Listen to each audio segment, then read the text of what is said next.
Oração do dia.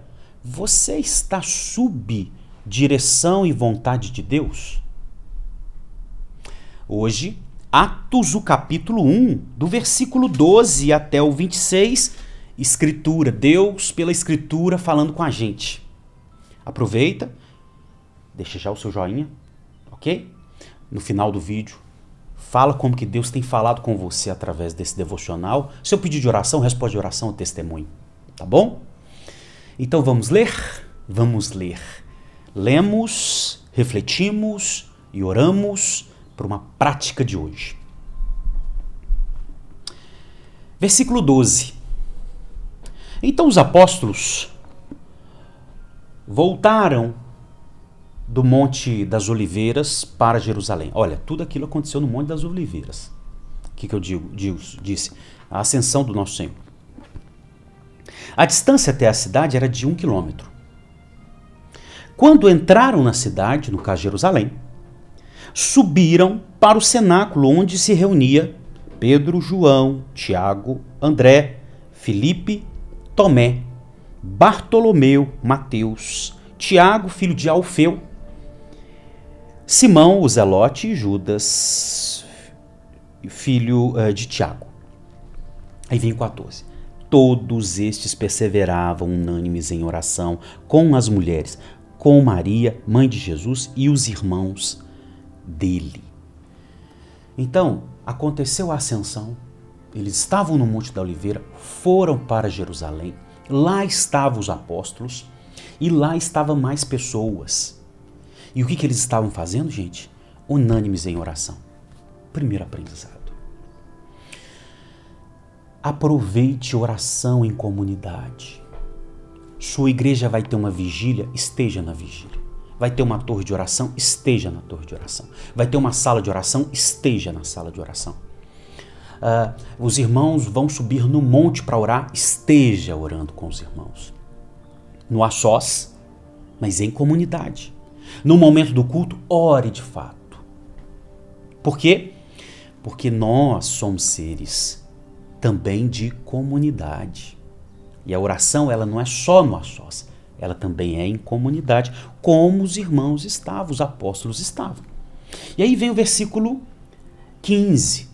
Naqueles dias, Pedro levantou-se no meio dos irmãos, que formavam um grupo de mais ou menos 120 pessoas, e disse: Irmãos, era necessário que se cumprisse a escritura que o Espírito predisse pela boca de Davi a respeito de Judas, que foi o guia daqueles que prenderam o Senhor. Então ele está dizendo, olha, o que havia sido profetizado há muitos anos atrás a respeito de Judas tinha que se cumprir. Pastor, como que funciona isso? Funciona assim. Na eternidade passada, Deus estabeleceu o plano dele. No presente, nós vemos esse plano em execução. Ok?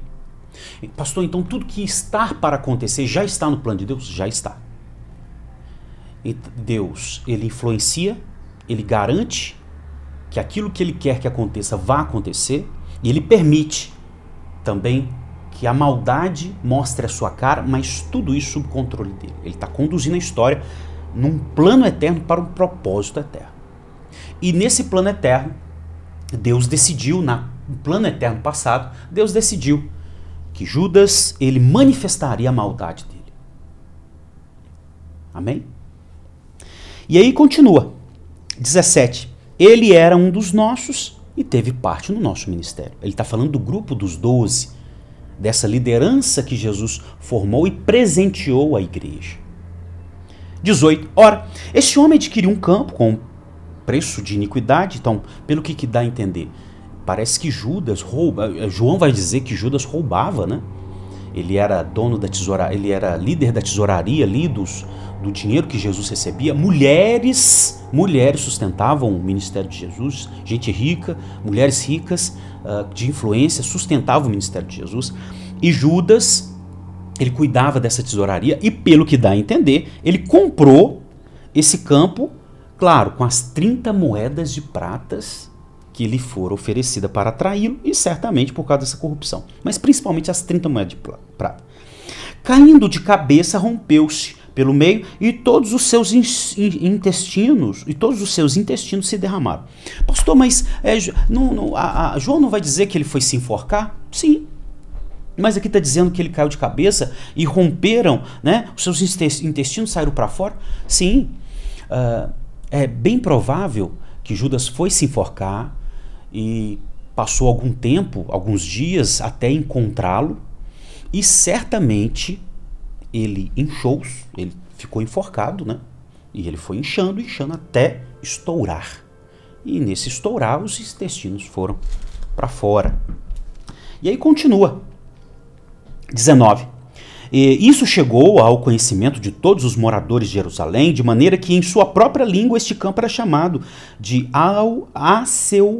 Aceldama, isto é, campo de sangue. E Pedro continuou, porque está escrito no livro dos Salmos: fique deserta a sua morada, e não haja quem nela habite, e que outro tome o seu encargo. Perceba, Pedro, ele pega uma profecia, ele pega um versículo no Antigo Testamento e ele afirma ser profecia. Então o Novo Testamento está jogando luz no Antigo, né? Porque os intérpretes do Antigo, eles não tinham a luz do Novo para interpretar bem as profecias. E aqui Pedro está com luz do Novo interpretando o Antigo. E aí vem o versículo 21. Portanto, é necessário que um dos homens que nos acompanharam todo o tempo e que o Senhor Jesus andou entre nós, começando no batismo de João até em que foi tirado do nosso meio e levado às alturas, um desses se torne testemunha conosco da sua ressurreição. Preste atenção. Os apóstolos eram testemunha da ressurreição. E não só os apóstolos, os discípulos que ali viram o Senhor ressurreto. E a gente aprendeu ontem. A gente é batizado para ser testemunha do Cristo que vive, que ressuscitou. 23. Então puseram dois, José, chamado Barsabás, também conhecido como Justo, e Matias, e orando disseram: Tu, Senhor, tu conheces o coração de todos, revela-nos qual dos dois escolheste para preencher a vaga neste ministério e apostolado, do qual Judas se desviou, indo para o seu próprio lugar. 26, e finaliza o capítulo. Depois fizeram um sorteio, e a sorte caiu sobre Matias, que foi acrescentado ao grupo dos 12 apóstolos. Preste atenção. Eles estavam preocupados que o grupo dos 12, que era a liderança e era o símbolo, não é, do povo debaixo de uma nova aliança, era notório, era símbolo a respeito das 12 tribos de Jacó. Era como se dissesse: olha, os 12 é o povo de Deus debaixo da nova aliança, é o povo que Jesus formou, e precisa de mais um para esse número que mostra que é um novo povo sob o governo do Cristo, não é, esteja ali completo. E o que eles foram fazer, gente? Eles foram escolher alguém que tinha uma trajetória. Eu aprendo uma coisa aqui, segunda coisa que eu aprendo. Eu não escolho ninguém, eu tenho que ver uma trajetória de quem eu vou escolher. Para cargos importantes, entende? Isso é importante. E essa aplicação de levar em conta uma história vai para o casamento. Vai para pessoas que é confidente, que a gente confessa coisas, tem que ter uma história. Sócio, entende? E aí, o que eles fizeram? Eles lançaram sorte. Pastor, por que eles lançaram sorte? Preste atenção. Primeiro, é porque os apóstolos criam que Deus está no controle das mínimas coisas. Eles lançaram sorte. Deus está no controle das mínimas coisas. Segundo, eles não tinham como nós temos hoje. Pastor, eu posso ficar lançando sorte? Não se faz necessário hoje. Por quê, pastor? Porque hoje nós temos o cânon fechado. Nós temos a Bíblia. O que agrada a Deus já nos está revelado. Amém? Já nos está revelado. Não há necessidade. Nós temos a revelação já suficiente para a gente, pelas Escrituras, e pelas Escrituras a gente sabe o que agrada a Deus. Mas no caso deles, o cânon ainda seria construído, o fechamento da Bíblia ainda aconteceria. Amém? A vontade de Deus tem dois aspectos. Aquilo que o agrada e aquilo que ele decide. Aquilo que o agrada já está na Bíblia. Revelação de Deus para nós suficiente. Aquilo que ele decide, para nós ainda é um mistério, mas a gente confia na sabedoria e na bondade dele. Deus pode decidir coisas que não agradam a ele, mas ele pode. Tá vendo? Dentro da vontade de Deus tem o que o agrada e o que ele decide. Tudo dentro da vontade de Deus. Amém? E a pergunta foi, a sua vida está debaixo da direção de Deus? Hoje você tem as Escrituras, você tem o Espírito Santo habitando em você. Você está obedecendo à vontade de Deus, o que o agrada? Já está nas Escrituras, o que ele decide, você confia na sabedoria dele? Mesmo não entendendo o que Deus decidiu, você confia na sabedoria dele? Esses homens confiavam piamente. Piamente. E eu estou aqui te chamando a confiar. Primeiro, na vontade de Deus. Saiba o que agrada a Deus. E segundo, aquilo que ele decide, confie na sabedoria e bondade dele. E a sua vida vai ser uma grande bênção. Amém? Vamos orar? Senhor, obrigado. Na escolha de Matias, nós percebemos os apóstolos sensíveis à sua direção.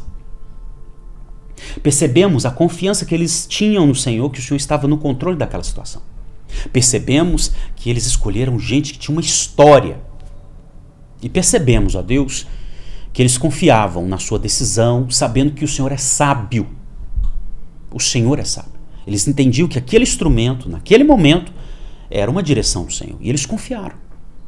Hoje, ó Deus, nós não precisamos ficar lançando sorte. Nós temos as Escrituras e nós temos, ó Deus, a confiança total que o Senhor está direcionando a nossa vida. Que seja assim na vida dessa ovelha. Que seja assim na vida deste empreendedor, deste trabalhador, deste pai, desta mãe. Que a sua vontade, ó Deus, eles busquem, ó Deus, saber o que te agrada. E confie na sua sabedoria, naquilo que o Senhor decide, mesmo sabendo que o Senhor também decide coisas que não te agradam. Ó Deus, é assim que eu oro, confiando que essa sua ovelha está debaixo da sua direção e vontade, em o nome de Jesus. Amém? E amém. Amém? Compartilhe com quem você ama e se inscreve, tá bom? Deus te abençoe e te guie. Graça e paz.